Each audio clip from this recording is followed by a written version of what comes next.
What do women go through when a man goes completely silent? Is it relief, regret, anger, or something else? Today, you'd hear women explain what that silence actually felt like. Going no contact is fucking brutal, and it is the exact pain that I've been going through this weekend. So, the situationship guy I've told you all about, he had found a necklace of mine that was really sentimental to me. So, I saw him on Friday to get my necklace back, and I told him that like I'm done. I can't do this anymore. I can't be in this cycle anymore.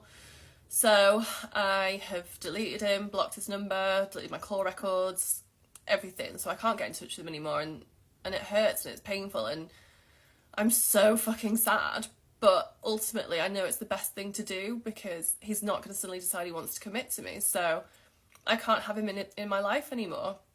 But doing that means I'm ending the cycle. The short-term pain is going to be better for me in the long run, and it's what I say to all of you lot, and I promise you, like, I'm going through all of this with you, and it opens the door up to meeting someone else. So I know I say it to all of you lot, but I promise you, you will meet someone worthy, and you just have to give it time. Contact is a struggle. Fuck me, it's so hard. I'm gonna be like, hey, how are you? You could see something and be like, oh my god, I saw that and that made me think of you. But you can't. You just have to give them space. You have to realise and do all these things to make sure you're okay. And actually it's true, but fuck me, it's hard. It's really hard. I think it's the hardest thing.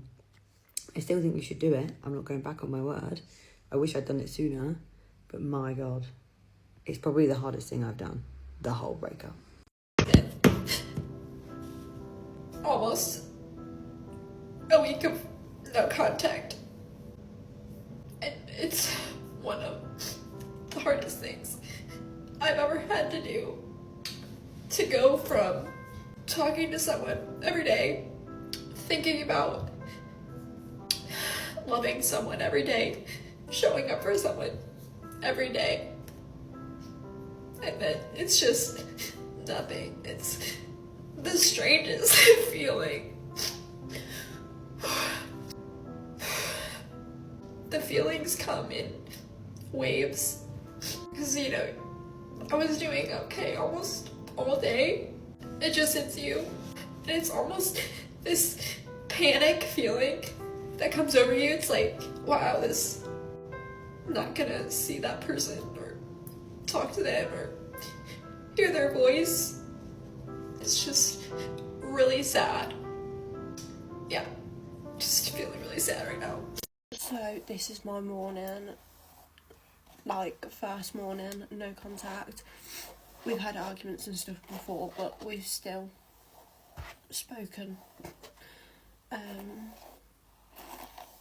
Yeah, this is how I woke up. I woke up crying, but I don't know if that's because I slept with his dressing gown, because he didn't say that, and it smelled like him.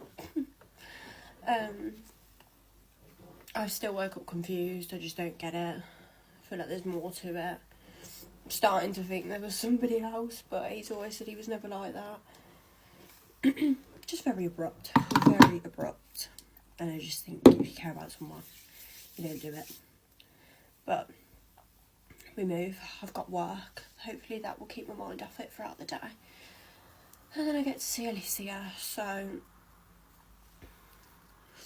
that's the POI for today. But yeah, still feel like shit. Obviously I'm going to feel like shit, but I just feel like these are going to help. Just going to do a little diary every day. How girls feel during the no contact period. Hi, if you're new here, I'm Christine. I'm a board certified behavior analyst and I give relationship and self-growth advice. Basically, when we break up with a person, we feel it immediately. Like, I can tell you that the first few months for a girl during no contact are incredibly hard. And if you're not hearing from her, if she was really invested into the relationship, she is probably fighting so hard not to reach out to you. Now, if she cheated and she broke it off with you and she showed that she doesn't really care, then chances of her really missing you that much are very slim. But if she was really invested into the relationship and you broke it off or it just didn't work out, she's probably feeling really sad. A lot of late night cries. I know for me, I could barely eat. I could barely sleep. And around the third or the fourth month is when we start to pick ourselves up. We start to put ourselves out there more. And that's when we start to slowly move forward. Yeah, those first 3 months are a nightmare. Listening to all the stories, one thing becomes clear. No contact isn't magic.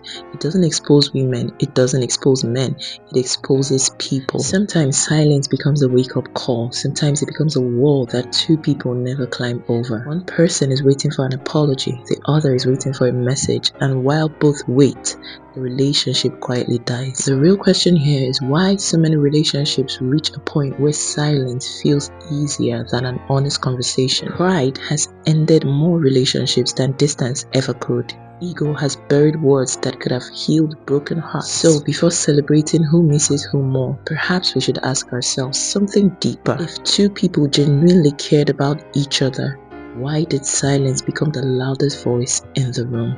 That is something I'll leave you all to ponder upon. Thanks for coming to my TED Talk. I'll see you again in another one. Bye.